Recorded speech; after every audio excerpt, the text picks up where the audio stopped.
Hey guys, it's the crack of dawn. The All Blacks have just beaten the Wallabies. This is a hot take, and yeah, just give you some thoughts on my thoughts of the game. Well, what a game! First of all, game of two halves. Sorry, you have to have coffee at this time of the morning. We're not on a hunting trip, so can't open the alcohol just yet, or at least I can't. At least anyway, but yeah, what a game! What a game! Game of two halves. 73 up. Half time for the Wallabies, 23-20 at the end. What can I say? Don't beat the All Blacks easily at home, and we've seen that. But what an improvement by the Wallabies. Eddie Jones would have been happy with most of that first half, probably most of the second half. A couple of small moments come in, but Australia are definitely not what people said this week. They're going to be a factor at the World Cup. It would be great to have done these with some videos and some footage and stuff, but nowadays with all the YouTube copyright strikes, you won't be able to get away with too much there. And part of the problem is, the videos will be flagged so quickly that so I unfortunately have to do this without any YouTube copyright, any footage, should I say? But yeah, I think Eddie would have see this as a missed opportunity. This was really a moment that the Wallabies could have capitalised, and they were in it until the end. And so yeah, let's break down some of the quick moments there in this hot take. Let's start with the moment that mattered.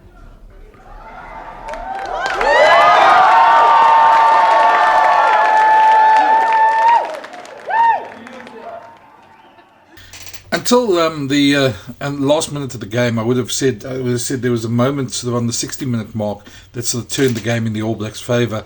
It came just as Carter Gordon hit the post with a penalty, and then straight after that, All Blacks won a scrum, and then from the scrum they went and scored and took the lead. That was a huge moment in the game for me. But right at the end of the game, I must admit, I don't want to talk about the ref because I thought Cole Dixon had an excellent game as well. The one frustration I did have was when he's ultra long sort of playing advantages. In the last, fair enough, New Zealand won the scrum in the last one, but they went 25 metres with their attack and had more than one phase. And he called them back 25 metres to take the match-winning penalty. If I'm Eddie Jones, I'm pretty irritated about that. It's one of those things. I think Australia probably would have lost the game anyway, but a draw would have almost seemed a bit of a fairer result.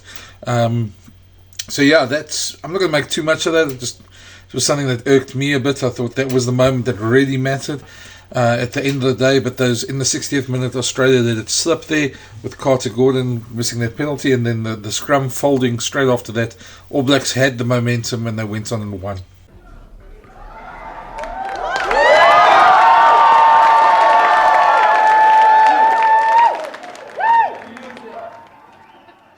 The MVP, well, it's a pretty easy one for me. I think the guy who made the biggest difference when the Australians were sort of on attack and really sort of rampaging was Sam Whitelock. The man's not done. How many tests? 145 or something like that. And he hasn't been. Scott Barrett's been the man in the saddle. Sam Whitelock has been struggling to get back in that team. But the man is not done. How many turnovers he had? I'm trying to find stats of it this morning, but there must have been at least 3 or 4 of them, and they were crucial ones at the same time. He disrupted the Aussie breakdown, and especially their momentum as well, at crucial times in the game. And that's why, for me, he's an easy choice as the MVP for the All Blacks.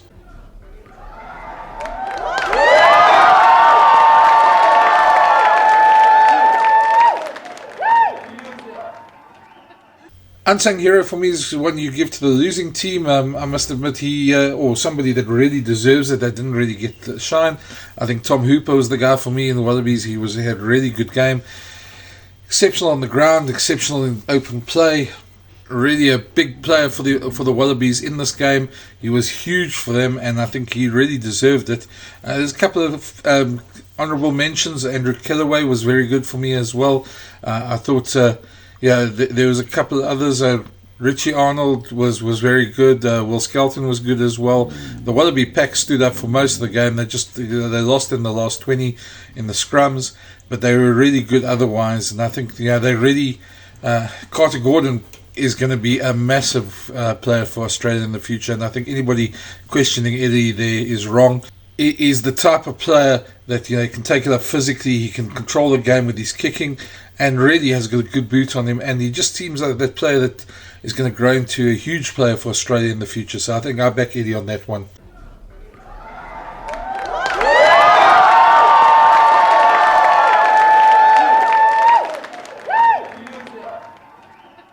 The takeaways, well, New Zealand are still very hard to beat in New Zealand. When they brought the experienced players on, they were exceptional in Dunedin.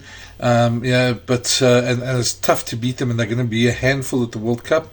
Dark horses for the World Cup, provided they can get past France, who seem to be their bogey team over the years. But I think they're definitely going to put in a good run at the World Cup, and anybody writing them off, I think needs their heads ready. From Eddie's side, I think he'll probably be extremely happy, but irked that they didn't get the win. But that first 40 minutes, they played exceptionally well. If they can replicate that at the World Cup, they're going to be in a handful. They've got an easier draw than other teams on the other side of the draw, and I think Argentina also going to be a factor in that to England. But they can build momentum as they go along in the tournament, and that's going to be vital as they go along. So I wouldn't write Australia off. I think some of the All Blacks' flaws were exposed. Whether teams can do that again is an interesting one. Probably the worst opening 20 minutes that the All Blacks have had. Pretty much like our 20 minutes against them as well. So it's going to be interesting going into the World Cup. Of course, there's all conjecture. It all matters what happens in France. And I think that's what teams are anyway looking at the end of the day. What happens in France is what counts. These are all warm-up games, so we can all speculate, but Australia aren't as bad as people say they are, and the All Blacks, well, they're good, and they're very good, but they got caught in the first half today, and the team can do that again, their World Cup might be in trouble. So that's my hot take from it. There'll be probably a lot more analysis from a lot of people around the world, but that was just my take on it. So if you enjoyed this video, please subscribe. I'll be doing more of these as the games go on. Let me know your thoughts. Let me know if you like the format, and we'll chat again soon. Cheers.